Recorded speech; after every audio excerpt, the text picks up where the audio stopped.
Today on Yeti at Large, beef Wellington. Hi, and welcome to Yeti at Large. This is a channel focused on making the most out of what you have, no matter where you're at. Thanks for tuning in and helping out.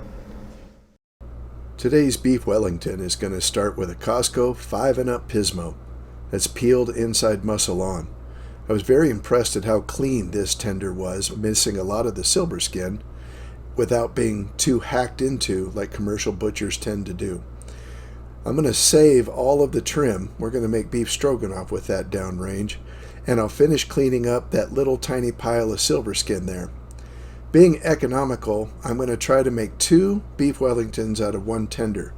That means I'm going to take the Chateaubriand section and I'm going to add that head muscle to the tail section to try and even them out.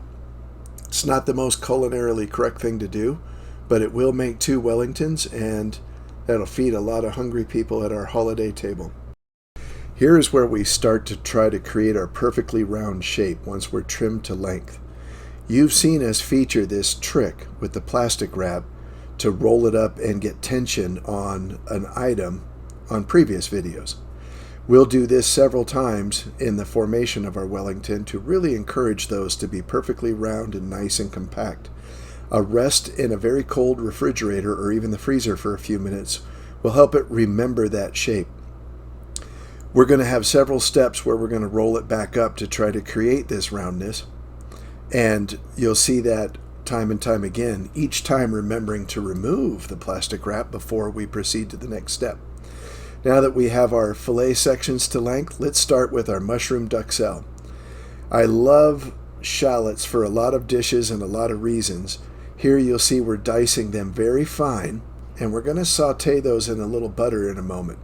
I've got 2 types of mushrooms we're going to use. My absolute favorite oyster mushrooms, which are getting harder and harder to find fresh in my local grocery store, and some dried shiitake mushrooms from Japan. I rehydrated the shiitakes, and I'm going to cut the oysters and shiitakes down to size, but I won't finish them to full duxelle size. It's a lot of knife work, and I don't like to run mushrooms through a food processor when they're raw. So here I am sweating the shallots just till they're translucent. I'll add all those mushrooms, and then I'll saute them till all of the water is out of them. You see a lot of steam still coming off of them, and I spread them nice and even to allow them to completely cool and dehydrate. Once they're cool, I'll pulse them in the food processor. We're using a traditional parsley crepe, so you see me here picking the parsley, lightly blanching it, and then blending it with the milk in the crepe recipe to get the green color we want. We did a full video on the crepes a little bit earlier. Refer to that if you want the whole process. But just know that wrapping that Wellington inside of an herbed crepe is a very traditional method. You can see here I'm showing you how thin those crepes get and how to properly spread that batter. I'm making a little egg wash out of 2 egg yolks and some water ahead of time to set it aside. Note the batch of walnut fudge right next to it. Here I'm spreading a little seasoned salt mix, salt, black pepper, celery seed, little garlic, some citrus peel, and I'm going to roll it on there and get a good sear on my tenderloin. You can see this is the 2-piece fillet, and it's holding together pretty well, but I'm being gentle on it. After getting a good sear, but not too heavy, you can see where it's still raw on the inside. I'm going to let these cool without wrapping them so that they continue to dry a little bit. This is the worst prosciutto I have ever had to work with, and it was abysmal trying to make a nice covering of the prosciutto. Regardless, we're moving forward. And here's our mushroom duxelle that we're going to spread nice and even over to a even layer of the prosciutto. I'll put a little more plastic wrap over it, and I'll use one of my bamboo cutting boards and get a good compression on it. This will really help it roll nicely and ensure that I've got an even coating so that when you slice it, everybody gets a fair portion of the mushrooms and it's not lopsided. That is fresh Dijon mustard, Grey Poupon to be exact. I'm going to put plenty more of it on here. And when I do that, it's nice that it's going to seal up and get us a good flavor profile and a little adhesion. You can see the prosciutto is just a hot mess, but we're making the best out of it. We'll tuck that plastic, get our ends nice and brought in so that it's covered, and then you'll see it doesn't want to roll real well on the cutting board, but if I encourage it, it'll spin up and get a good compression on this to encourage that round, compact shape. We're repeating this twice for each one, but I'm only showing you the one in the interest of brevity. Now, I've got my herbed crepes that we made earlier. I've defrosted them and warmed them up in a microwave to make them more pliable. I've trimmed them to get good square coverage without a lot of extra crepe, and you can see they're still kind of fighting me a little bit, but we'll keep working towards compressing this, and at this point we're ready to wrap it in pastry after a good rest in the refrigerator. Yes, I'm using store-bought puff pastry dough. This is an all butter from Trader Joe's. I've doubled up the 2 layers with a little egg wash in between them, and I'm going to roll them out. It wakes the dough up, it gets me the exact right shape and thickness that I want. You remember from earlier videos, I've shown you my handleless rolling pin that's perfectly straight. It doesn't have a taper in it. I never roll more than halfway.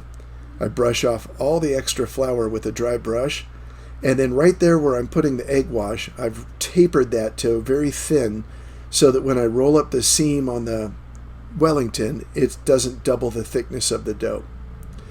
Here you'll see I'm picking it up, stretching, adding a little tension, making sure I'm not creating air bubbles, keeping the crepe contained, and then I'm tucking it in really nice. A lot of different ways to finish the end of the Wellington. This is easily and by far away the simplest. Trim off that extra dough. We're going to save that for garnish and embellishment. Trim off the extra dough. We'll tuck that under after we've egg washed it real well, and we're looking to make sure we haven't trapped any of that crepe in there that would allow it to blow open. Our Wellingtons have had a very good rest. They're egg washed and garnished. They're going in a 425 degree oven for 20 minutes and then down to 375 for about another 45 minutes to 50. I'm looking for exactly 125 degrees Fahrenheit in a thick part of the fillet. We've got it, so I'm going to let them rest for about 12 minutes, and then the moment of truth. You can't fake this. You can't hide this. It's going to be juicy if it's cooked right, which is what you want, but we should have a beautiful medium rare filet mignon inside of a mushroom duxelle with some lovely mustard on there, some prosciutto ham, and herbed crepes inside a puff dough. I've got hungry people sitting at the table waiting to eat. So without further ado, how did we perform? And that, ladies and gentlemen, is a perfectly cooked beef Wellington. It's attractive, it's got a great temperature on it, and it's going to serve up beautifully. As we portion this out, we have some mashed potatoes with a red wine shallot gravy and steamed broccolini. The dogs are circling, but they're not going to get any of this just yet. It's been a long time since I've made Wellington, and this was a whole lot of fun. Total labor time to make these Wellingtons was about 5 hours, give or take a few minutes. We did some stuff in stages to help soften that burden, but it's dinner time. And I really thank you guys for coming along and joining us here at Yeti at Large. This has been Beef Wellington with an oyster mushroom duxelle.